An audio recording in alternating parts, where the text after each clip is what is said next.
الحمد لله رب العالمين والصلاة والسلام على خاتم الأنبياء والمرسلين وعلى آله وأصحابه أجمعين ومن تبعهم بإحسان إلى يوم الدين. علماء کرامو در دول الحاد درسونه روان دي، مغربي فکر فلسفه بیانېږي.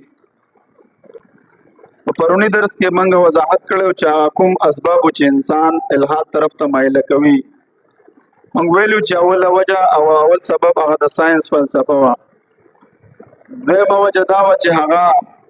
د ساينس او ټکنالوژي او د مغرب نه متاثر کېدل، د مغربي ژوند نه متاثر وو. په دې کې اول سر سید احمد خان متاثر شو، بیا هغه نه وروسته غلام احمد پرویز او داسې نور عبد الله چکړالو او داسې نور غټ غټ خلک تیر شوي دي. هغوی د دې مغربي فکر فلسفې نه متاثر شو او دوی د اسلام هغه لیبل مسلمانانو ته پیش کو چې کوم د یورپ دی، نو دا د هغوی نه متاثر کېدلو. دریم سبب د الحاد هغه د مذهب نه بیزاره کېدلو. او څلورم سبب چې هغه د شریعت فهم بدلول، کوم چې د سر سید احمد خان، غلام احمد پرویز او دا څونه منکرین حدیث چې دوی د شریعت فهم بدل کو، مسلمانانو ته داسې اسلام مخې ته پیش کو چې هغه د یورپ د معاشرې سره بالکل برابر وو، نو دا هم د الحاد یو سبب دی. پنځم سبب چې هغه د مسلمانانو په ملکونو کې د مسایلو مشکلواله وو، هغه معاشي مشکلات وي، معاشرتي وي، دا ټول تر دې پورې چې موږ خپل حق ته څوک نه پرېږدي او موږ له څوک خپل حقوق نه راکوي او موږ ژوند ته نه پرېږدي، نو دا مسایلو د وجې هم دا هم یو سبب د الحاد دی. شپږم سبب دا و چې د عقلي علومو سره مینه لرل او روحانیت سره تعلق نه ساتل، او دغه شانته کې اووم سبب انسان سره په انفرادي ژوند کې څه حوادث راتلل هم د الحاد یو سبب دی. او اتم سبب دا و چې په مذهب تعلیمات په مروجه عقلي پیمانه تللو سره دا څه کېږي، دا د الحاد یو سبب و. زمونږ د نن د درس چې عنوان او خلاصه ده، نو موږ به وایو چې د قدیم او جدید الحاد، د قدیم او جدید علم الکلام تاریخي ادوار، نو په دې کې 15 ادوار تیر شوي دي. نن به موږ وایو، نن به موږ دا معتزله ځان ته اصحاب العدل ولې وایي، معتزله ځان ته اصحاب التوحید ولې وایي، دغه شانته کې د حسن بصري رحمت الله علیه تعارف وکړو، دغه شانته کې د ابو الحسن اشعری رحمت الله علیه تعارف وکړو، او دغه شانته کې د واصل بن عطا تعارف وکړو، دغه شانته کې د امام ابو منصور ماتوریدی رحمت الله علیه مختصر تعریف وکړو، او کوم مکمل شنو د علم الکلام چې کوم 15 ادوار دي باغې به هم خبره کو. مولوی صاحب کتاب شروع کا در شروع کا نور هر څه کتاب کې موجود دي. مولوی صاحب بسم الله الرحمن الرحیم. د قدیم او جدید علم الکلام تاریخي ادوار. مولوی صاحب د اسلام په ابتدایي دور کې اعتقادي مسایلو باندې د بحث مباحثې ضرورت نو، ځکه د قران کریم او د احادیث مبارکه او برای راست صحابه کرام مستفید شوي. د وحی د برکت زمانہ و، د خیر القرون زمانہ و کنه، لیکن کله چې د خلافت راشده زمانہ ختم شو، نو په هغه وخت کې اعتقادي مسایلو کې بحث مباحثه دوی شروع کړل. په اختلاف رائے کې شدت پیدا شو. څه شو؟ اختلاف رائے کې شدت پیدا شو، تر دې پورې چې بعض اعتقادي فرقې پیدا شو، خوارج چول پکې را پیدا شو. دوی سره د بحث مباحثې په اصول سو. اوس موږ څه کوو؟ موږ چې د الحاد دا کوم اصول ویل، کوم اصول موږ ویل،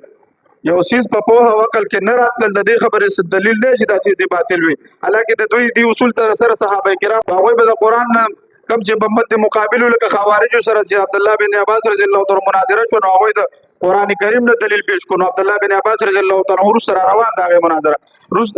هغې ول د هغې نه څه وکړو، د قرآن او د حدیث نه ول څه وکړو، جوابات ورکړل. لکه د خلق د قرآن د خلق مسله چې کله راغله، نو امام احمد بن حنبل رحمۃ اللہ علیہ چې کله د معتزله سره مناظره وکړه، هغوی څه په دې معقولاتو کې خو د صغرا او د کبرا نه هغوی له نه ثابته چې دا غیر مخلوق دی کلام الله، خو د قرآن کریم نه هغوی له استدلال کوو چې آیا تاسو د دې عقیدې کوم اثبات کوئ چې دا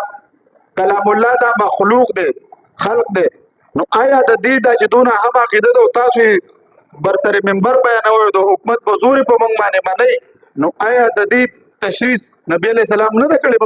نبی علیہ السلام او موږ ته چې څه ته ضرورت وو، اسلام خدا ټول عقاید موږ ته بیان کړی دي چې کوم د زمونږ د عقیدې سره تعلق هغه موږ ته بیان کړی دي. نو چې دا د خلق د قرآن د عقیدې سره تعلق دی، نو بیا نبی علیہ السلام دې نه ولې خاموش پاتې شوی دی؟ هغه موږ ته ولې نه دی بیان کړی؟ پوهېږئ که نه پوهېږئ؟ نو په دې خبره باندې معتزله څه شو، ناکام شو، نو بیا دوی له سزا ورکړه. نو مولوي صاحبانو دغه چې کله به هغوی له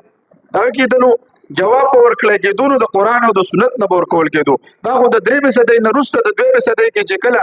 معتزله دوی څه وکړو په علم الکلام کې دوی په دغه کې په معقولاتو کې دوی مهارت حاصل کو مولوی صاحبانو نو دوی به څه وکړو د عقل په بنیاد فیصلې شروع کړې یاره د صفاتو نه انکار وکړو صفات د الله تعالی عین دي څه دي صفات کو چری صفات زیات وګڼي نو تعدد د قدمو برازي او د محال د زکه خدان لا زکه ځان لا چې اصحاب التوحید نو مې د دې وجه ورکو چې توحید دی الله یو منل پکار دي تاسو د خدای سره کلام حیات قدرت دا خو دی الله د پر صفات وګڼلو قدیمی غني دا شانته کې دانو میزان لخوا کو اصحاب العدل نو مې د دې د پر ځان لخوا کو چې بای په الله باندې واجب دي چې سو کی مؤمن مسلمان جنت ته بوزي او په الله واجب دي چې کافر سو کی جهنم ته بوزي نو دا سوره خسته نمونه ځان لورکلو خو دوی سره بسو دوی له بنیادی خبره زما دا ده چې دوی له جواب د قران او د حدیث نه ملاوي دو کله چې د معقولاتو کې دوی رااله نو بیا زمونږ متکلمین او زمونږ د علم الکلام ماهرین علماء کرام په دې کې بیا څوک مهارت حاصل کو به ورته څوک د دې د منطق د صغرا او د کبرا نه به څه کولو دوی له نتیجې راوخل چې اسلام حق دین دی عبارت شروع کوم چې بارونو دونه تاسو ته پته ولګیدله چې د علم الکلام په اولنی دور کې به چې بحث کېدلو په عقیده کې به بحث راتللو مستدل کې به موږ څه پیش کولو قران او حدیث بو او چې کله بیا وروسته دا تاسو ته پته وکنه چې په 65 کې 66 کې چې کله دا یوناني فلسفه رااله او د منه اول ابتدایي کار شروع په مذهب دوی به صدې کې دي کې خصيص شو خلق پکې ماهرین شنو بیا به دوی او معتزله به خلق ډېر خلق معتزله ته به خلکو څه ویلې وای دا د عقل خوندان دي څه دي ولی د عقل په بنیاد فیصله کوي حالکه عقل د نقل نه خلاف او د عقل نه خلاف دوی د میزان نه انکار وکړي څه کیږي وای موږ ته څنګه تل عمل ته څنګه تل وای دا عارض دی که جوهر دی نو ته څنګه دا تل هنن سبا تلل کیږي کنه تلل کیږي عارض تلل کیږي دا موږ تلل هوا تلو ټمپریچر تلو تبه تلو نه تلل کیږي اور دا هغه وخت کې الحمدلله علماء کرام دوی له جوابات ورکړیو خو اوس د ساينس د ایجاداتو مکمل دا وې څوکړه صفای راسته نه میټاو کړه خو دا وې شیشه دي اشاخونه خو هغه نشته رنگ بدل شوی دی لکه دا منکرین حدیث دی تاسو نور ډېر ټبل شي دا د معتزله څه شي دي هغه د دوی بنیادی او ان شاء الله په خپل ځای په باندې مکمل وضاحت کو زي عبارت مخکې شروع کړي دا عبارت لګو وایو په اختلاف رائے کې شدت پیدا شو تر دې پورې چې بعض اعتقادي فرقې هم پیدا شوې لیکن بعد وخت د علم کلام بنیادی استدلال قرآن کریم او حدیث مبارکه باندې قائم وو هغه وخت کې په علم کلام کې عقلي علوم او احکام فلسفه نه و داخل شوي هغه دور کې درې اهم مسائل پیدا شو او د دې مسائل د وجه نه بعد اعتقادي فرقې پیدا شوې د متقدمینو په کلام کې صرف بدلایي یقینا او نقلیه اکتفا شوی دا او په دې کې فلسفي مباحث داخل نه وو ځکه چې د متقدمینو اکثر اختلاف صرف د فرق اسلامیه سره وو یعنی د معتزله خوارج او روافض سره او په خصوصیت سره د معتزله سره چې د ټول نمخې د اختلاف بنیاد خودلې وو نو دا هغه فرقې چې په کتاب او سنت ایمانو چې بم دعوه کوله د خوارج څه دعوه وا یو الله تعالی نو په دې بنیاد باندې هغه د قران نه استدلال کوي ورسته ورته عبد الله بن عباس رضی الله تعالی عنہ د قران کریم نه استدلال کولو نو په دې وجه دوی په تقابل کې د کتاب او سنت نه استدلال کول کافی وو لیکن کله چې د متأخرین په کلام کې دلایل فلسفیه په کثرت سره داخل شو تر دې پورې چې داسې کیفیت شروع شو چې دلایل سمعیه نقلیه کله متأخرین په کلام کې داخل شو زمونږ متأخرینو د دلایل د قران او د حدیث په پښتو کې د نه داخل کړي د علم الکلام په کتابونو کې نو بیا به د حکمت کلام کې به تمیز نه وي ټول به صغرا او کبرا نه بډک او چرته موږ سره خپل قران او حدیث به موږ په دلیل کې نه پیش کولای مولوی صاحبانو نو بیا په کتابونو د حکمت او کلام کې امتیاز نه پاتې کېدو او د دې وجه دا چې کله د حق د مخالفینو په باطل کله چې ګوره مد مقابل چې معتزله او خوارج چې څونه ډلې ټپلې وي نو هغه به څه کول د فاسد عقاید به بس شي باندې هغه د باره به څه کول د معقولاتو نه به څه کول د معقولاتو په سهارو سره په خلکو باندې دا منله نو د دوی تردید به وکړو متقدم عبارت مخکې اهل حق ته ضرورت پېښ شو چې په فلسفه کې څه شي مهارت پیدا کینن هم تاسو ته وایو چې دا هم یو داسې دور دی چې تاسو به د جدید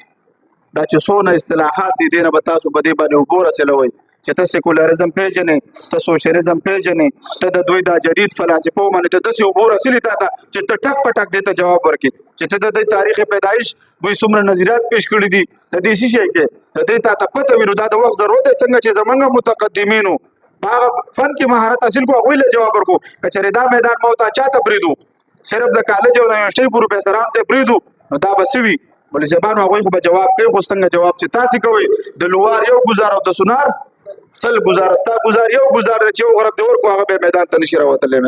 او د دې په ذریعه دوی د فاسدو دلایل تردید وکړي لیکن د متقدمینو په زمانه کې مسلمانان د فلسفې سره اشنا نه وو د کوم په وجه چې د عقایدو په باب کې د پیدا شوو شبهاتو ازالې دپاره فلسفیانه طرز استدلال ته ضرورت پېښ شو بس قرآن به پیش کوو دی بوله به دلیل کې قرآن پیش کوو حدیث به پیش کوو دویمه وجه دا وه چې معتزلو بنیاد څنګه کېوستلی شو معتزلو بنیاد څنګه راغی د هغې وضاحت موجود دی د دې تفصیل دا چې د اهل سنت والجماعت زمونږ په نظم باندې دا خبره دی زمونږ په نظم باندې اعمال چې د کامل ایمان اجزا دي ایمان د شیشه دي اعمال دا د کامل ایمان اجزا دي او معتزله څه ګڼي هغه د نفس ایمان څه جز ګڼي په دغه ځای کې دوی اختلاف راغی چې مرتکب د ګناه کبیره د دې څه خبره ده د دې په فیصله څه کیږي نو دلته د حسن البصري رحمت الله علیه نه چې شو واصل بن عطا جدا شو هغه عبارت پروت دی عبارت مخکې ومرجه د دې تفصیل دا چې اهل سنت والجماعت باندې اعمال د کامل ایمان اجزا دي زمونږ په نظم باندې اعمال د کامل ایمان اجزا دي مولوی صاحبانو تر دې چې په عمل کې سستی کوونکې زمونږ په نظم باندې اگر چې مؤمن کامل مؤمن نه دی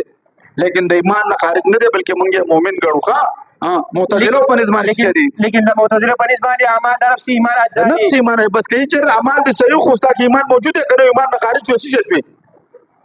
کفر کې نه داخل شي خو ایمان نه دی خارج کړی وي اولنې مسخه تر دې چې مرتکب د کبیره د دوی په نسبت خارج دی د دوی په نسبت باندې مرتکب د ګناه کبیره د ایمان نه خارج دی مګر په کفر کې نه دی داخل عجیب خبره ده ځکه د دوی په نسبت باندې کفر حقیقت دی چې ما جاء د نبی صلی الله علیه وسلم تک کوم چې نبی علیہ السلام چا سره وړي دی او دا څه شي د تکذیب وکي مولوی صاحبانو او هغه په دې کې نشته همدا نشته کنه د نبی علیہ السلام تکذیب خو نه کوي کنه خو صرف څه وکړه دروغ ویل غیبت وکړه ګناه کبیره ده کنه ده د معتزله په نسبت باندې استاد سوچ وکړي چې همدا وجره چې یو کس حسن بصري رحمت الله علیه تراغه او سوال وکړو چې زموږ په زمانه کې دوه جماعتونه ظاهر شوي دي یو جماعت خیال دار چې مرتکب د کبیره کافر دی او دویم خیال دار چې ایمان په موجودګۍ کې ګناه انسان ته ضرر نشي رسولی نو ته راته ووایه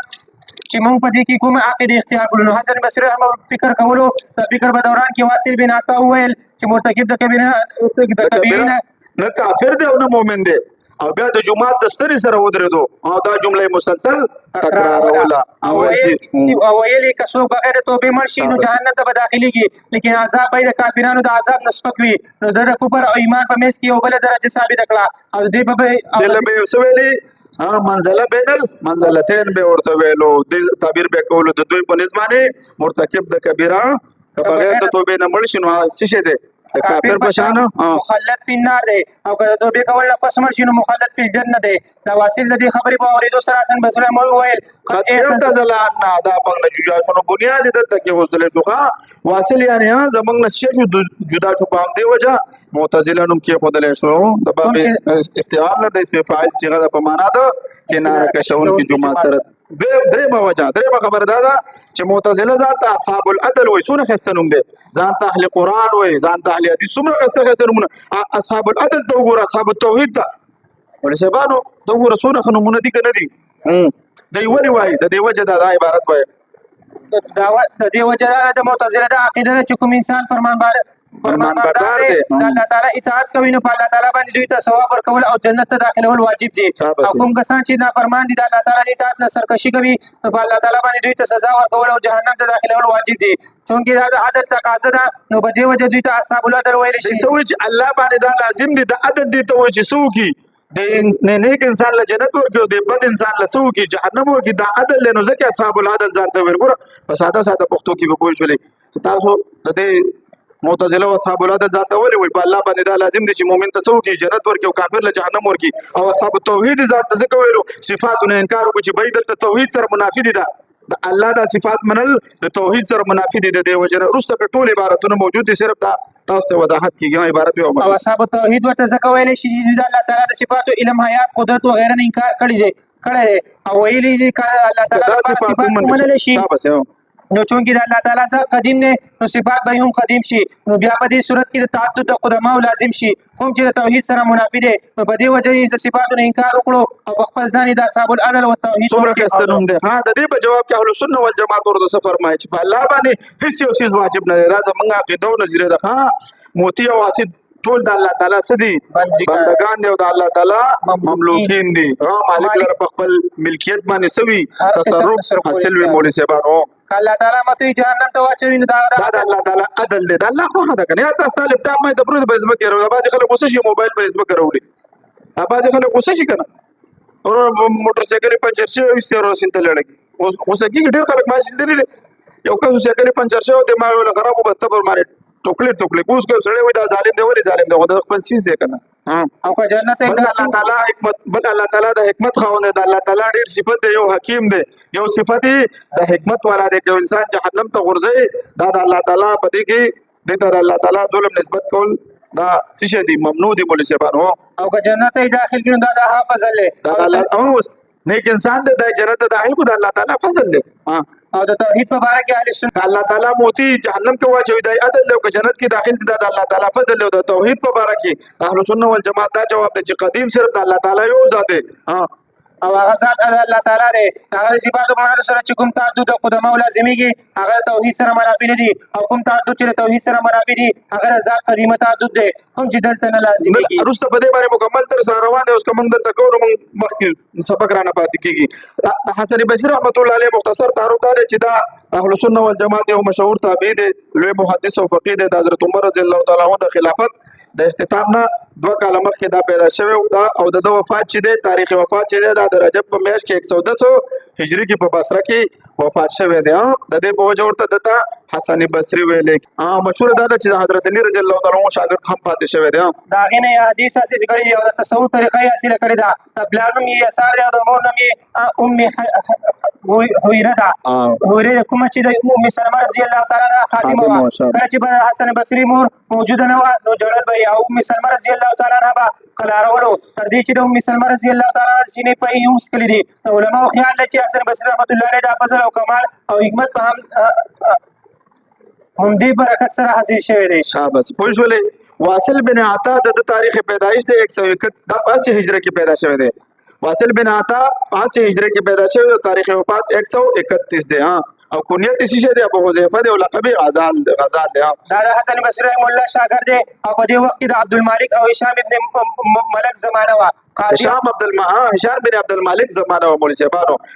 قاضی عبد الجبار معتزلی څوک دی دا هم د اکابرینو د معتزله نو پوه شولې دی وايي عبارت مخکې وايي دی وايي چې په قران کریم کې چې هر چاته اعتزال لفظ راغلی دی دا غنه مراد د باطل پر خودل او د حق طرف تلل دي لہذا په اعتزال باندې مسمى کېدل هم څه خبر نه ده په مده بنا ده لیکن د دوی دا کلیه په دې آیات سره باندې کې سورۃ دوحه وان لم تؤمنوا لي فاعتزلون دلته د اعتزال مراد ایمان نه جدا کېدل دي کوم چې عین کفر دی د حضرت موسی علیہ السلام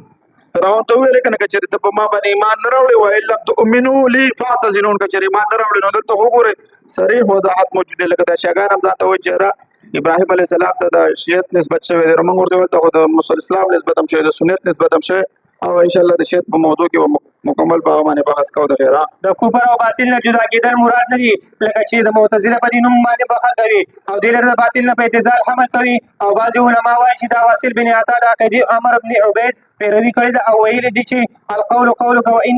واني اعتزلت من مذهب الحسن يعني خبر صرف استاد القول د مذهب د حسن بصری رحمت الله علیه د مذهب نس شوما جدا شوما یعنی حق خبر استاد ما د حسن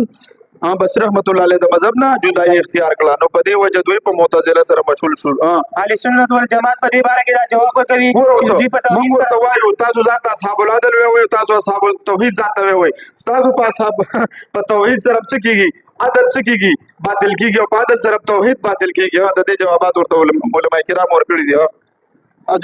دوی په عدل سره دوی توحید باطل کی دا اول وجه خدا را چې د توحید د بچکول لپاره چې کله دوی د باری تعالی د صفاتو انکار وکړي توحید دې کنه چې د الله تعالی توحید دې څه کوي ځان د صاحب توحید وي چې صفاتو من ورسکیږي تعدد د قدمه راځي نو د دې د بچکول نه د الله تعالی په صفاتو کې یو کلام دی کنه نو د الله په کلام کې امر شوی دی اقیم الصلوات والزکات دا شاته کې د حرام کارونو نه من راغلی دا نو تاسو د صفاتو نه چې انکار وکړو د شوشي د الله د حکم نه انکار وکړو او عبارت موجود دی مخکې ځان د باری تعالی د صفاتو انکار وکړو د الله تعالی په صفاتو خو یو صفت کلام هم دی د انکار لازم نشو انکار او د الله تعالی د طرف نه امر او نهي هم د کلام قسمونه دي د دین هم انکار لازم شنو کله چې د الله تعالی د طرف نه سکار امر شوی دی او نه سکار نه نهي شوی دا نو په داسې صورت کې خو به د الله تعالی د طرف نه د سکارونو امر شوی دی او سو نهي شوی دا نو په داسې صورت کې خو به په ګناه باندې تا ته اوس الله حکم کړی دی چې تاسو کا د ګناه نه منیشه نه کارو کا اوس ته چې د الله د کلام نه انکار وکړو ملزمانو د الله د کلام نه د انکار وکړو نو بیا د ته خود شو چې د انسان ته پته نشته چې دا نیک دی که دا بد دی نو بیا د انسان ته په دې سزا په ګناه باندې سزا ورکول ولې بیا کوي بیا ظلم نشو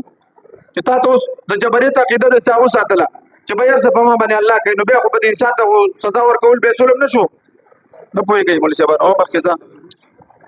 نو هر کله چې داسې وي نو د معتزلیانو عدل څه شو او چرته لاړو او کنه دویمه خبره ځکه صحیح نه ده چې معتزله څه وایي چې الله تعالی د بندګانو د افعالو خالق نه دی خالد ځکه بیا بنده ته د افعالو د سزا او جزا ورکول په صورت کې ظلم لازمي لہذا دا عدل تقاضا ده چې بنده دې په خپل د خپل افعالو خالق وي نو کله چې د معتزله په نسبت بنده خپل د خپل افعالو خالق شونه بنده په صفت خلق کې د الله تعالی سره شریک شو کوم چې سراسر د اولوهیت د دعوی اعلان دی او الله له الخلق سره منافي دی فتبارك الله احسن الخالقین او دا څنګه آیاتونه دی په دې باندې نو په داسې صورت کې د دوی توحید څه شو دریم نمبر چې دی د ابو الحسن اشعری رحمت الله علیه تعارف دلته باندې پاتې شوی ما دلته راواړو دی کتاب ته اصل ابو الحسن اشعری رحمت الله علیه چې دی دا په 260 هجری کې پیدا شوی 260 هجری کې پیدا شوی دا سلويخ کاله د چې ماشومونو د پلار وفات شو بیا د مور د ابو علي الجبائي په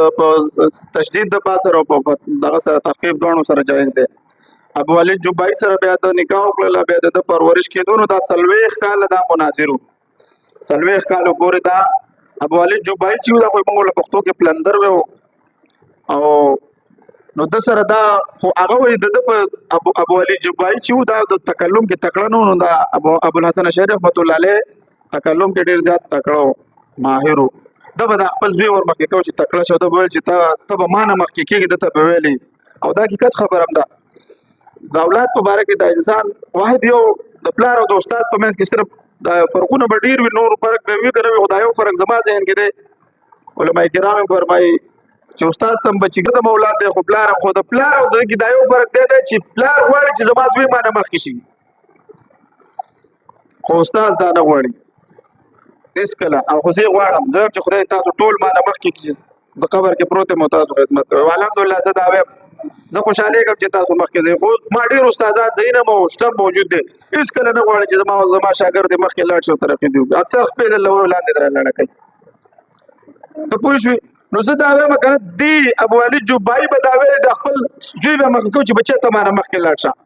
د دوی عقیده د معتزله بل عقیده اصلح للعباد الله باندې دا لازم دي چې د انسان ته چې څه خیر وي دا ول ورکی دغه خبره بسو کو ابو الحسن اشعری رحمت الله علیه د اعتزال نه دی خو راوړ خپل پلار نه تاسو کو چې بابا جی یو انسان ماشوم مړ شو یو بالغ مړ شو کافر دی یو مؤمن مړ شو د دې بس کیږي نو ابو علي جبائي ورته ویل چې د دې ماشوم یو درجه د نجات ده یو د نجات درجه ده یو درجات دي یو نجات ملو شو ماشوم ته نجات ملو شو او مؤمن مسلمان ته درجات ملو شو او کافر ته جهنم ملو شو نو دا تاسو ته وکړو د خپل پلان ته تاسو کو چې د ماشوم دا به خدای ته ورځ د قیامت کوي چې الله زبدي بالغ کړي وي چې زه بالغ شوی او ما نیک اعمال کړی وي او زه جنت ته تللی وي ما ته خو صرف نجات ملو شو درجاتونه خو زه محروم یم کنه نه پوهیږئ که پوهیږئ هغه ورته وویل چې الله دته به جواب ورکړي چې تا دپاره دا خیر و تا دپاره دا خیر نو ته ما په دې کې وساتلې نو دې وخت کې ورته بیا ابوالحسن اشعري رحمت الله علیه ویلي بل سوال یې پرې وکړو دا کافر چې خدای ته وایي چې پروردګاره زه به د ماشومتوب کې مړ کړی چې جهنم نه بچ پاتې شوی وی کړ ما دپاره جهنم ښه دی که ما ته درجه د نجات ملاوېدل خو په دې وخت کې څه شو ابو علي جبائي بس څه شو لاجواب شو بیا دا پاسېدو بیا دا لاړو په منبر باندې ودرېدو په کوم منبر نه به چې د اعتزال تشریح کوله او د اعتزال دپاره به د چیلنجونه ورکول ده ویل چې ما ټول هغه د هر سره توبه ویستله الحمدلله الله تعالی ته لوی کار واغستو نو دا مختصر غونډه کې تقریبا پوره به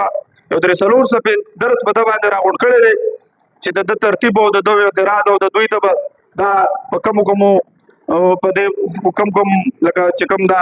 باچاهانو دوی ته د اعتزال ته څنګه تقویت ملو شو هغه شان ته د امام احمد بن حنبل رحمت الله علیه ټول خو صرف مختصر تاسو ته ما بیان کو چې دا 260 کې پیدا شوی دی دا ابو موسی اشعری رضی الله تعالی په اولاد کې دا پوښوري 260 کې پیدا شوی دی دا مختصر ونته وضاحت شو اعتزال نسنګ دارا او چې دا درې کسانو هغه سوال یو په خپل پلار باندې او بیا جوابات ورسره اوس راځو د ابو منصور ماتوریدی رحمت الله علیه تعارف ته ابو منصور ماتوریدی رحمه الله علیه اصل نوم د محمد بن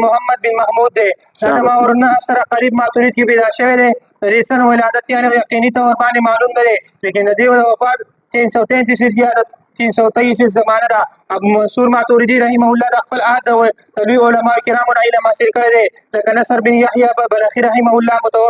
متوفى 368 هجری ابو نصر عیاض رحمه الله ابو بکر احمد جوزی رحمت الله علیه او دا شان د محمد بن مقاتل رضی رحمت الله علیه دا محمد بن مقاتل رضی رحمت الله علیه دا په دوه واسطو سره د چا د امام ابو یوسف رحمت الله علیه او د امام محمد رحمت الله علیه شاګرد دی ابو منصور ماتوریدی رحمه الله علیه حضراتنا علم فقه او بکر علم کلام کی تر دې استفاده کړی دا ابو منصور ماتوریدی رحمه الله امام الهدى امام السنه القاب ورکړل شي القابات ورکړل شي دي په قاعده کې د امام ابو حنیفه رحمت الله علیه متبع دي موږ په عقیده کې سکو اتباع کو ورخه دا تاسو ویل شي دي کړه دی ویل شي محترم په دمن مکمل درس کوي موږ په عقایدو کې تقلید نه کیږي دا سورۃ بقره آیات نمبر 170 واذا قيل لهم اتبعوا ما انزل الله قالوا بل نتبع ما الفينا عليه اباءنا د دې آیات په تفسیر کې امام قرطبی رحمت الله علیه فرمایي اجتماعت الامه على ابطال التقليد في العقائد دا به کله مخلو کې بعض مباحثه کولو دا به وي کنه تاسو په عقیده کې تقلید ولې نه کوئ تاسو په ذات د ماتوریدیان وایي او تاسو ځان له شاعر وایي احناف ځان ته ولې موږ دې کې څه کوو اتباع کو موږ تقلید په غیر منسوسی مسایلو کو په مسایلو کې چې سوي احتمال شته لري پويږي کنه پويږي بل شبانو اوس چې د موږ کې ماده د تقلید څه ضرورت دی د زکات احکامات بیان شوی د تقلید په کې څه ضرورت دی د روزي په احکاماتو کې اوس دغه تقلید مال څه ضرورت شته نشته نو په دې کې منګه نو دا د امام ابو منصور ماتوریدی رحمت الله علیه دا چا د امام ابو حنیفه رحمت الله علیه متبع دی په علم فقه او علم کلام کې د تصانیف کړي دي یو څو کتابونو نمونه ذکر کوو بیان وهم المعتزله دا یو دغه دی تاویلات اهل سنت دا تفسیر د ما سره موجود دی الدر في اصول الدين عقيده الماتريديه كتاب التوحيد واثبات الصفات كتاب الجدل ماخذ الشرائع في اصول الفقه او دا سينور كتابونه دي كتاب التوحيد دي بنيادي کتاب دی کوم چې ډاکټر فتح الله خلف په تحقیق سره شایع شوی دی حواله اسانه علم الکلام صفحه نمبر 9 البته شیخ ابو منصور ماتوریدی رحمه الله د فقهي مسلک په اعتبار سره حنفي او شری رحمه الله شافعي او په دې بنا په اصول او قواعد کې شوافی علما او متکلمین اشعریان دي او حنفي علما او متکلمین ماتوریدیان دي مګر دوی اختلاف اختلاف دا معمولی اختلاف دی به ان شاء الله ټول را روان دي په ساده پښتو کې هم درلې دي نو د علم الکلام ارتقا باندې 15 ادوار تیر شوی دي 15 ادوار تیر شوی ان شاء الله دا به سبا وایو ٹھیک ده کنه واخر دعوانا الحمدلله